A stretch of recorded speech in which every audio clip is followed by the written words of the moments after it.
गांव के बाहर एक पुराना बरगद का पेड़ था। दिन में वो साधारण लगता, लेकिन रात होते ही उसके पास से गुजरने की हिम्मत कोई नहीं करता। गांव के बुजुर्ग बताते थे कि वहां चिकनी चुड़ैल रहती है, ऐसी चुड़ैल जिसका शरीर तेल की तरह चमकता है, जिसे पकड़ना नामुमकिन है और जो अंधेरे में बिना आवाज के फिसलती हुई चलती है। रवि नाम का एक युवक इन बातों पर विश्वास नहीं करता था। एक रात वो देर से खेतों से लौट रहा था। चारों ओर सन्नाटा था, सिर्फ झींगुरों की आवाज गूंज रही थी। जैसे ही वो बरगद के पास पहुंचा, हवा अचानक ठंडी हो गई। उसे लगा जैसे किसी ने पीछे से उसका नाम फुसफुसाया, रवि। वो ठिठक गया। पीछे मुड़ा तो कुछ नहीं था, लेकिन तभी उसे जमीन पर गीले पैरों के निशान दिखे, जैसे कोई तेल में भीगा हुआ व्यक्ति चलकर गया हो।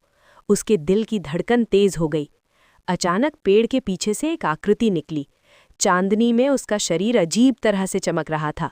बाल खुले थे, आंखें बिना पलक झपकाए घूर रही थीं। वो मुस्कुराई, लेकिन उस मुस्कान में इंसानियत नहीं थी। तू मुझे देखने आया है? उसकी आवाज कानों में चिपचिपी सी लग रही थी। रवि भागने लगा, लेकिन उसके पैर जैसे जमीन में धंस गए हों। चुड़ैल फिसलते हुए पास आ गई। उसने रवि की कलाई पकड़नी चाही, लेकिन उसका हाथ उसकी चिकनी त्वचा से फिसल गया। वो हंसने लगी, एक ऐसी हंसी जो रात को चीरती चली गई।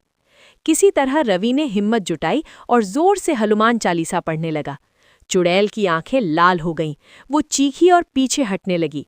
उसके शरीर से तेल टपकने लगा और जमीन धुआं धुआं हो गई। आज बच गया, लेकिन अगली अमावस्या को नहीं। ये कहकर वो बरगद के पेड़ में समा गई। रवि बेहोश होकर गिर पड़ा। सुबह गांव वालों ने उसे उसी पेड़ के पास पाया। उसके हाथ पर तेल जैसे निशान थे, जो किसी साबुन से भी नहीं धुल रहे थे। रवि ने सबको चेतावनी दी, लेकिन कुछ लोगों ने फिर भी मजाक उड़ाया। अमावस्या की रात फिर आई। उस रात गांव से एक आदमी गायब हो गया। बरगद के नीचे फिर वही गीले पैरों के निशान थे और हवा में वही चिपचिपी हंसी। आज भी लोग कहते हैं, अगर रात में अचानक ठंडी हवा चले, तेल जैसी गंध आए और कोई बिना आवाज के पास महसूस हो, तो समझ लेना चिकनी चुड़ैल आसपास ही है। वीडियो अच्छी लगी तो लाइक और सब्सक्राइब कर दो।